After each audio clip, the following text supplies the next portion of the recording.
You're listening to This Cockeyed War podcast, the story of Lieutenant Albert Edwin Haines, G Company, 2nd Battalion, 47th Infantry Regiment, 9th Infantry Division. Chapter 3, Scared Stiff, Efforts of Faith Must Double.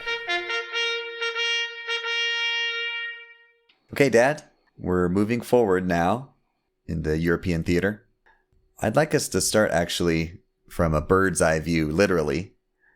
Take us to about November 16th. What's happening in the air, specifically Operation Queen? What does that entail, and how does that impact what Grandpa is seeing on the ground? Okay, we can do that. But before we start on November 16th, we probably go back a little bit earlier. During the Allied advance across France, there was a desire to figure out how they could use, how the Allies could use more air power to soften up and help the advance go without a lot more casualties. And so what they tried to do in one particular moment during the advance across France, I can't remember exactly where they were, but they had this air operation called Operation Cobra. And what they did is they took strategic bombers, B-17s, B-24s, the big monsters, the 4-engine heavy bombers that were usually used to fly over Germany and bomb factories and sometimes cities and those production targets, strategic bombing they call it, because you're hitting strategic targets, not the tactical targets that are there on the front line. And the generals thought, well, we need to take some of this strategic bombing and turn it to the front line and see what we can do to soften up and help the advance go. So they put together what we call Operation Cobra. And it was one of these moments when they were trying to do another push and, break through some German lines. And so they put together this air operation. The problem is, and what was fun about this is, Talmadge and I were flying back from California, flying at about 10,000 feet in the airplane over Nevada. And you look out the window. In fact, you could look out the window when we flew over, I remember, what's that place out there in the middle of the desert on the border between Salt Lake and Nevada, or Utah and Nevada. Anyway, we're flying over and you can look down and you see 10,000 feet and you can see roads and you can see small little dots that may be houses. And you go, 10,000 feet is really pretty high up. And those bombers, I think during World War II, when they did their strategic bombing missions, usually flew at 10,000 feet or thereabouts. Sometimes they go up, sometimes they go down. And so they flew those things in at 10,000 feet. And the idea was they'd come in and they'd drop bombs in front of the infantry. And then the infantry could advance. It's like an artillery barrage. Well, the problem was at 10,000 feet, the pilots, they can't see the front line very well. They don't know who friend or foe is. The targets in the front line sometimes are not, they're a little more fluid than a stationary munitions factory in Schweinfurt, Germany, for example. And so what happened there is they used those bombers and they dropped bombs. And for the most part, it was sort of okay, but they had a lot of fratricide. They dropped a lot of bombs on friendly troops. And in fact, one of the bombs they dropped killed the General McNair, who was out visiting from Washington, D.C. and what have you. In fact, Fort McNair is named after him. Anyway, so they were a little bit leery about doing that because there's a coordination between ground and air that's got to work, and it wasn't very sophisticated at the time.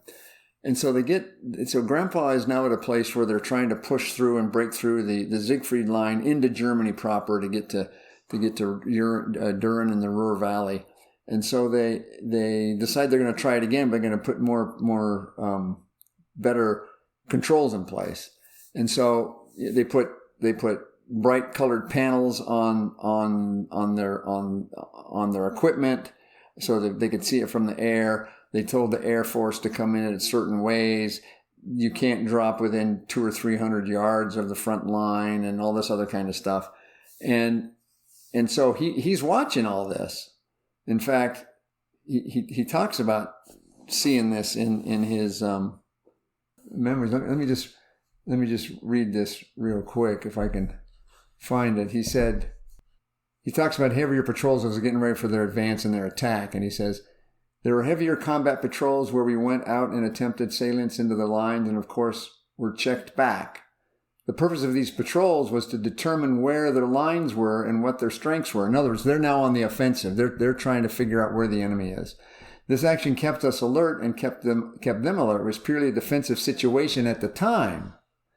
He said, we then moved into what was the breakout. The drive to Aachen, where we were pulled back from our positions into the woods. Other people relieved us, and the regiment was sent up the valley to an attack position. There was quite a different sort of combat, and that continued for some time. I'll tell you about that if there's an appropriate thing next to, or do you want something else? And goes on and talks to this interviewer, and he says, go ahead. So Dad goes on to say, preparations for attack were assumed to say the least. The squad is the lowest, and the platoon is the next to the lowest combat unit on the front. We were out there, as we say today, where the rubber meets the road. We were massed on the edge of the woods line, looking out over the valley where an armored division went across our oblique, or our front. And that armored division was the 3rd Armored Division. And his regiment, I believe at the time, was attached to the 3rd Armored Division. He goes on to say, we saw the devastating artillery fire as it ripped into their tanks and broke up their formations. We knew that they were supposed to open a way for us foot troops to go in and exploit whatever breakthrough they could make. They were headed toward a village down the way.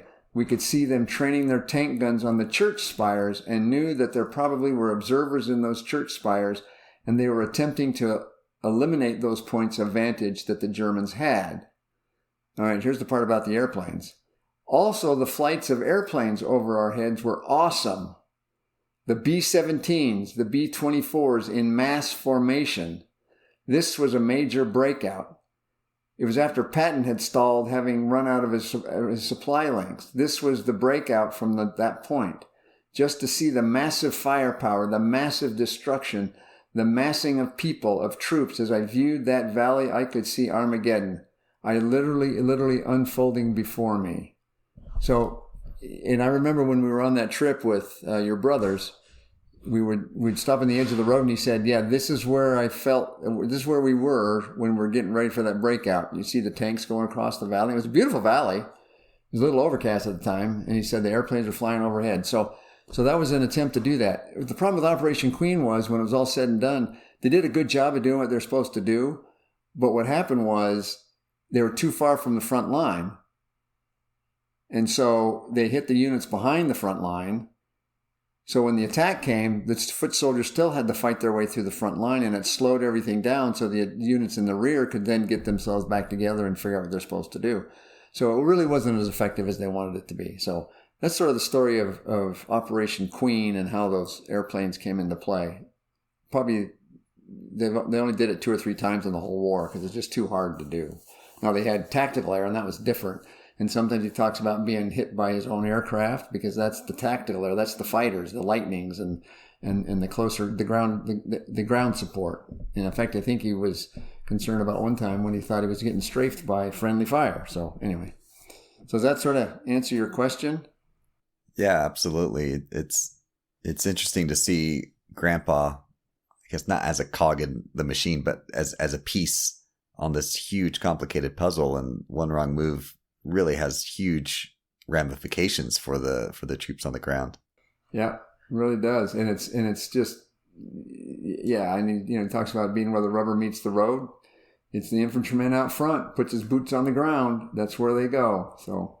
So there's one calm before this storm, before Grandpa goes into this offensive action. He's pulled out and then placed in reserve, ready to go in. And it's actually on Thanksgiving Day, November 23rd, that it appears that he's what's called billeted in some sort of housing.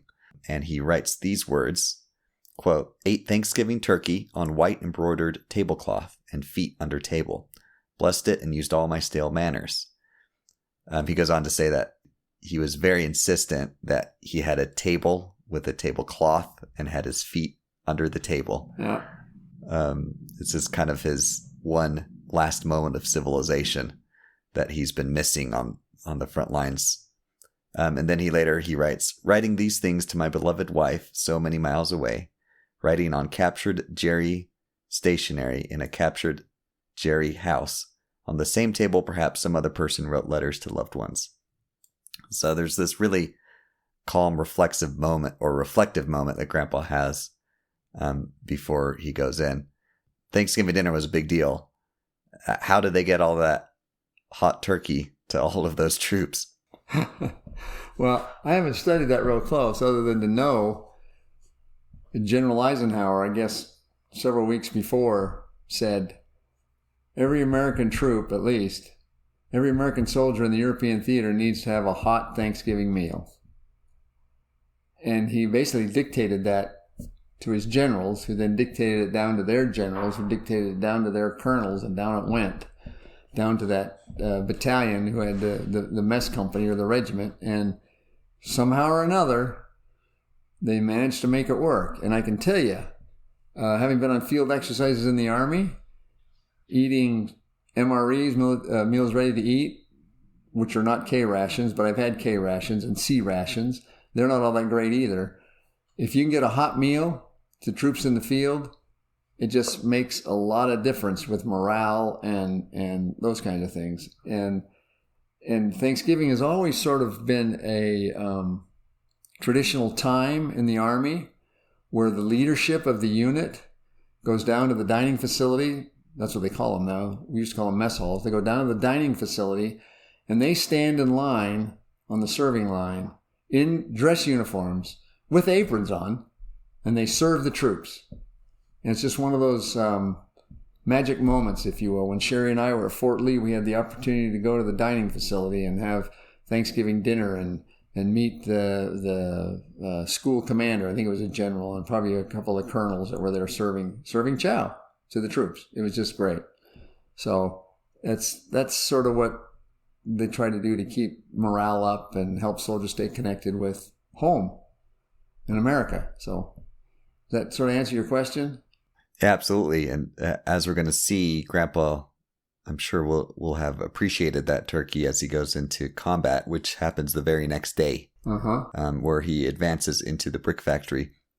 I'll just read this quote. This parallels what we talked about earlier with the operation in the air. He says, just after getting on the other side, we were strafed by our own airplanes. Yeah. We were so far in front of where the lines were supposed to be, our artillery was shelling us, and the mortars were shelling us. Then, to cap it all off, the U.S. Army Air Corps came through and dropped bombs on us. Could you describe the process of advancement into enemy territory? Like, how is it planned to happen, and then how does it go wrong? Well, one of the sayings in the military is, a plan is only good until the first shot's fired. When the first shot's fired, then things get a little crazy. And it's like when we talked a couple of episodes back, we talked about how after the Normandy landings, they sat there for a little while and they were able to push supplies up because there was no advance. But as soon as the advance started, then they outran their supplies and they couldn't push the supplies up fast enough. And so it slowed everything down. So that's sort of an example of, you got a plan and you try to follow the plan, but sometimes things happen that you don't know about. You either get bogged down and you can't go, or it's a breakout and you can go really fast. And the faster you go, the better it's going to be. And so, from a logistics perspective, the more you can push up, the more you keep the advance going, the better it's going to be in the long run. And so you look at that that's on a big scale. Look at that on a small scale like this, and they softened up their target. The infantry pushed ahead because there was nobody shooting at them and they could do it.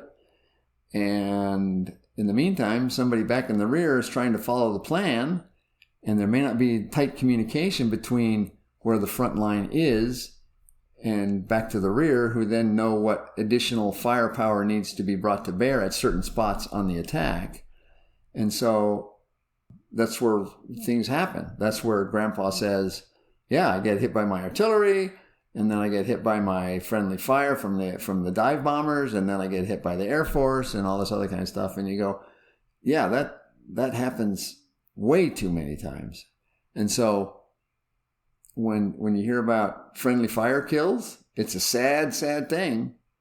And they want to investigate and find out why it happened, because they don't want it to happen again. But invariably, it happens because of the chaos of the environment and the chaos of war. And so, I think Grandpa understands that. So, but it's hard. It's hard to get wounded by your own people. In fact, I think he suggests that maybe the wound he got on his cheek was probably from his own from a friendly air fire. Yeah, talk to us about this first Purple Heart that he receives. And we should tell the listeners all of the action that happens here, from the brick factory to finally Frenzerburg Castle. There's a lot of complicated movements. I know Talmadge is planning on putting out a video to show all of the intricacies of the movement. So we're going to give kind of broad brushstrokes. But if you could, Dad, walk us through these next few days of action that Grandpa's experiencing. Yeah. All right. So I'm going to go back to his this interview he had with this guy at BYU in 1985. The question that the interviewer asked, he says, "You were talking that you had been wounded twice in the war. Could you go back to those experiences?" So I think this is the first wound. So he says here, "This first light wound was at the time that we were battling through this valley," the one we just talked about. "Amongst other things, I recall an experience of being the reserve platoon leader and having the major general division commander out in front of me, wondering what he was doing there. A fellow by the name of Rose. And General Maurice Rose, was the commander of the 3rd Armored Division." So here Dad was watching the 3rd Armored Division in the attack, and they're following up with him, and out in front of him now is General Rose, the commander of the division. And generals get around and they do things. He said, "Immediately after that," Grandpa said, we were ordered to clear out this brick factory. Imagine a big brickyard furnace with a kiln and a very complex area with long tunnels, going down through the tunnels and not knowing where or what was going to happen to you. We had to get out of the other side of the clearing, out of the area. So they're going into this brick factory. After just getting on the other side, we were strafed by our own airplane. We were so far in front of where the lines were supposed to be, our artillery was shelling us and the mortars were shelling us. Then, to cap it all off, the U.S. Army Air Corps came through and dropped bombs on us. We got all of that straightened out by some radio communication, so they had some communication with the rear. We finally got other units up with us on our right and on our left while we were down in this factory area. So in other words, they got through the factory, there was no resistance, and the next thing you know, they're too far out in front because the guys on the left and the right are being held up by something else, who knows. So now they're back on, they got their flanks protected. So he said, "I got to the other side and received orders to press on ahead through the street. We were on the outskirts of the village by this time. I then needed to get the platoon and the squads organized again." So they've just gone through the village, through all these tunnels, through this complex area. They're all sort of mixed up, and now he's got to get things sort of organized again. It was in this circumstance that I had the assistant squad leader looking ahead. Assistant squad leader. We were exchanging information and discussing what we needed to do when he was killed by a sniper. That also gave away the enemy position somewhat, so then we used our own mortar support that had been placed to support us. We stepped out of there and cleared out the street and finished that one up. I was hit by some shrapnel from mortar shell at the time. We then went on to the castle that I mentioned earlier. And so that assistant squad leader being shot by that sniper, I mean, he talks about it in another book. He says, "I suppose one of the first jarring incidences of combat was having a sniper take the life of one of my assistant squad leaders, a sergeant. He was virtually right alongside me. We'd gone through a brick factory and were out on the other side scouting the way to get through the village. Through a little crack or crevice in the door, a sniper zeroed in and shot him near the heart. He lasted maybe a minute and a half, with me at his side and maybe a couple of others. That was when the war really became quite real. Death was part of it. Not only death, but there were thousands of casualties a day. The sergeant is no longer here. He's there. He was still a responsibility to me, although he was dead. He was living. It was a living responsibility because he had a wife. As a platoon leader, I'd censored his mail. I knew of his family too, so although he was dead, he lived on. But what he goes on to say in other parts there is, the interviewer says, "You worried about being killed?" or that kind of stuff. He's, you're in the attack, and he would say, "No. All you're worried about what you're supposed to do. What am I supposed to do? How am I supposed to finish the mission? How am I supposed to do this?" And so, in some respects, that becomes a certain, not callousness, but a way to compartmentalize what's going on. I can't do anything with this guy. I got a mission I got to do. I'll worry about writing to his wife later. Right now, I got to move on. I got to stay focused on what we got to do here. And so it's sort of crazy and sort of tough. So that's one of those tough ones there, I think. How are we doing so far? We want to keep going here. So now he's getting ready to go to Frenzerburg, to the castle. Yeah. Something that I noticed reading through, maybe we could talk about this briefly before he goes into Frenzerburg. When he goes through the brick factory, he writes, "Plenty of prisoners, little resistance. Snipers in houses beyond got Kirchy. Platoon credited with 76 prisoners, G Company with 56 prisoners." He mentions prisoners that they're capturing. It seems like Grandpa's company has captured a lot of prisoners at this point.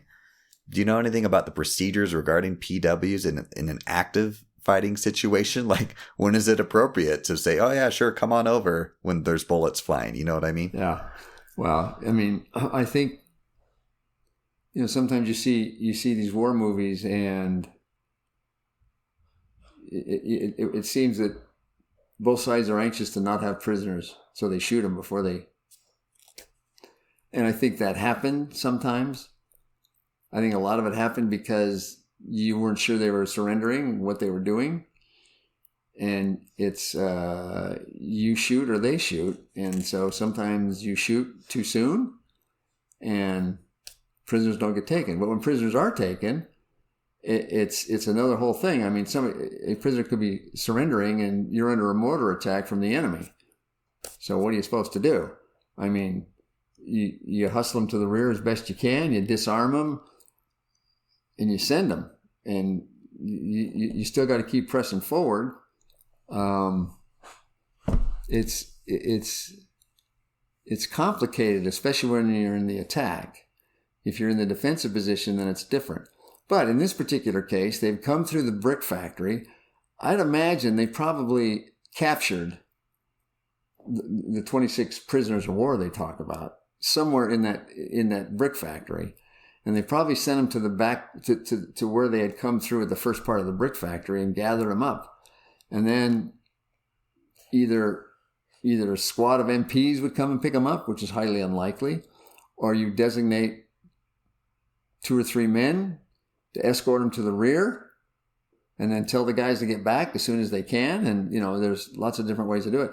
In some ways, I'm reminded of the confusion of what it must have been like for Grandpa when we read in the Book of Mormon about the wars with Alma and Helaman and the Lamanites, and how there's escorting a group back to Zarahemla, and the prisoners sort of revolt and break through, and the guards go, "Gee, they got away. I guess we better go back and find out what's going on." They get back in time to rescue them from a battle. And so prisoners of war are a complicated piece in the immediate moment that they become prisoners, because you don't know if they're giving up or if they need to be shot. But whatever you have to do, you either kill them or you have to secure them so they don't fight you, because that's what you're supposed to do when you're in war and in uniform. So does that, I'm not sure. I don't know if I have the answer, but it's a complicated moment. And there's a guy in the regiment. His name is Captain Ewald. He spoke German, and he was one of the intelligence officers, and he would debrief the prisoners. And in fact, he gets involved in prisoner exchanges and surrendering when they get to Frenzerburg, and he tries to talk them out of it. We probably won't have time to talk about it today or even next week, because that's sort of a little incident in and of itself about prisoners. And so yeah, it's complicated. So I'll finish this by reading from Grandpa's journal. This is going through the brick factory. In trying to advance with squad up the road, was hit by flying dirt and earned Purple Heart. Scared stiff. Not supposed to get wounded, so now my efforts of faith must double. And then he goes on to talk about being pinned down under heavy artillery. There's a lot of complicated movements, as we said. Why don't you take us into the Frenzerburg castle siege and the circumstances leading up to that and what happened? I remember going there with him, and it's all very confusing. Even some of the stuff he tries to remember that I read here, and I'll share some of it, is confusing because it's just in the moment. You don't know what's going to happen. And it's just confusion of war. He said, after they got done at the brick factory, he said, we then went on to the castle that I mentioned earlier, and that's Frenzerburg, okay? And Frenzerburg is, in the eyes of Americans, it probably is a castle. In the eyes of the Germans and the Europeans, it's a large manor house with a moat around it. Not a deep moat, not a fortified moat, but a ditch. And it's got a wall, and then it's got a big manor house inside. And but they call it a castle. So we're going to call it a castle, even though in the European sense, it may not have been a castle. It was pretty big though. So it says here, again, this is back to this interview he gave in 1985. We were under siege in the chaotic situation there for 3 or 4 days. There were circumstances taking place that were awful hard to sort out. Among other things, I'm quite sure that there were German infiltrators into our units. One time I looked out toward the German side, out from the same sugar beet potato cellar I was telling you about earlier. That's where they had, I think they had their Thanksgiving dinner there. The dawn was just breaking and 2, quote, American soldiers went by underneath my window. I hailed them. They immediately became panic-stricken and took off. I'm convinced that they were Germans in American uniforms. They were filtered through.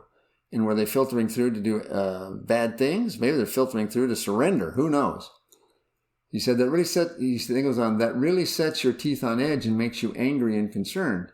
You realize that during the night, in the chaotic situation that has been an unknown dimension, a living danger that you had not been aware of, what specific danger you might and you and others have been exposed to. How we need to be vigilant, how important it is to have passwords and to know your people next to you. That incident brings those thoughts to mind. We stayed at the castle after we cleaned it out. There were some of the crack units of the German army in that group. There was a white flag situation where wounded were exchanged. American units pinched out our castle position and went on down the Autobahn to Aachen. There we were in this castle. Once again, I was looking out at another group being chewed up by artillery as they attempted to progress. We could see the shells hitting and literally blowing bodies into the air. We then pulled back and went into a rest area. He goes on to talk about that kind of stuff. And so the situation at the castle is really very, very confusing. They get separated. They're in the his company and his platoon are in the outbuildings. There's another company there. It's very confusing. One of the barns catches on fire and burns to the ground, which basically isolate him from his other units. And he's got the Germans in the manor house. And he tells us one story. He's in the outbuildings and they've been there for a couple of days. They got no water. They're very thirsty. And it's just not a good situation. It's sort of a pre-dawn moment, I think, if I remember right. Let me see if I can find it here. There we go. Okay, here we go. This is one of these instances that haunted him his whole life. The incident, very simply, was here we were in the castle. It was total confusion situation. I was split from my platoon. I was across on the other side, trapped in the potato bins, looking back at the living quarters. I could see these 3 or 4 Germans in the courtyard who'd been cut off from getting back to their unit. There were 2 of them that were particularly aggressive, though wounded. I shouldn't say mortally wounded, because they could still crawl, but they were seriously wounded. They continued their attack and approached this other side where our troops were inside. I could look across to them, and I knew that there was the company command post right there outside in the window. They were coming along the edge of the building, completely out of sight of everybody. And the one had a hand grenade, in other words, a potato masher, he said, a German hand grenade, that he was about to lob in the window. I ordered him shot. He ceased being an it. I had ordered a life to be taken. It is still a very stark, recallable, and detailed circumstance to me. He talked about before he shared this about how we visited with President Ezra Taft Benson years after the war and had a quiet conversation with him about the whole thing, looking for some comfort, some peace, some absolution, some whatever from that. So that happened there in that courtyard. So finally, toward the end of this whole operation at Frenzerburg Castle, I mean, that was just one of them, and getting separated and everything else, they finally make the final assault on the building. And what had happened just before that assault took place is a bazooka man named Sullivan got out there in the courtyard and shot a bazooka shell at the door, trying to blow it open. And it didn't do it. And he got shot and he was wounded. He managed to put another bazooka shell on the door again. And I don't know if he finally blew it open or if he hit the hinges or something. The long and short of it is, Sullivan, he was killed. But he was awarded the Congressional Medal of Honor for that particular action. So you can go in and look that up. But the thing about bazooka men that really appealed to Grandpa was they carried pistols.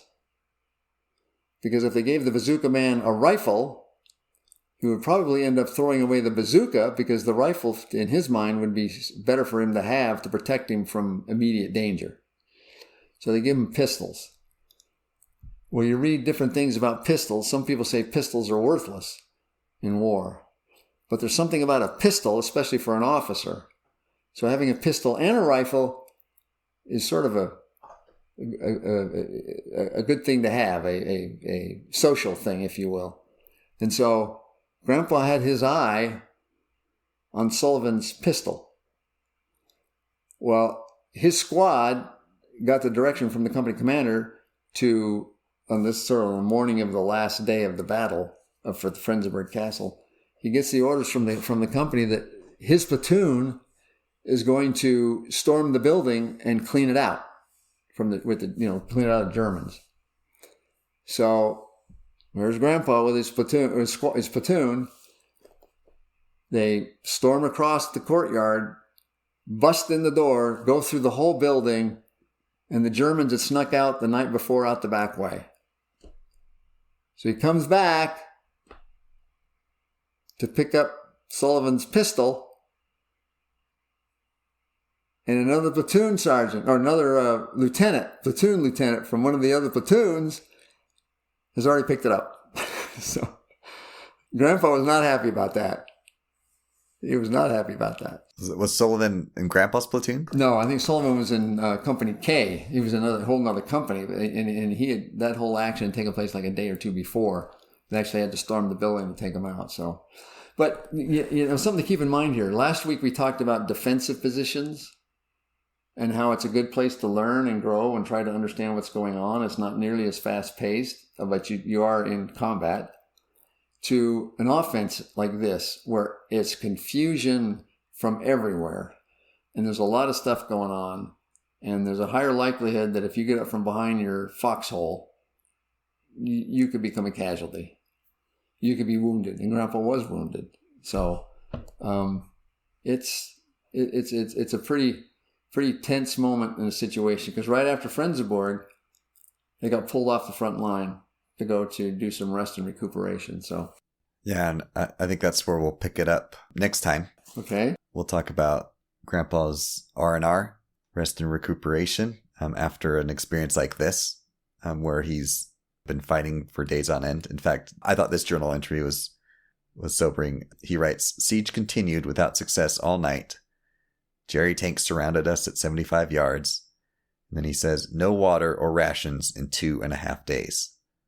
I never really thought about that, but it makes total sense when you're in this combat zone. It's not a normal situation at all. Your canteen's probably empty because you drank it a day and a half ago. Thanksgiving meal was a long time ago. That's right. Okay. Well, thanks, Dad. Anything else you want to mention about this kind of first offensive operation that Grandpa was a part of? No, I just know that there's a lot here that even Grandpa didn't understand. And that I don't understand. Just a lot of moving parts and a lot of confusion. But that's war. That's war. Hurry up and wait. And then hurry up and hurry up and hurry up and then wait some more. That's sort of what you do when you're in the military. Okay. Thanks, Dad. We'll see you next time. You bet. Thank you. This Cockeyed War is an SMC production. It is hosted and edited by me, Nathan Haines. My dad, retired Lieutenant Colonel Jeffrey Allen Haines, was the featured guest in this episode. The opening bugle call was Boots and Saddles.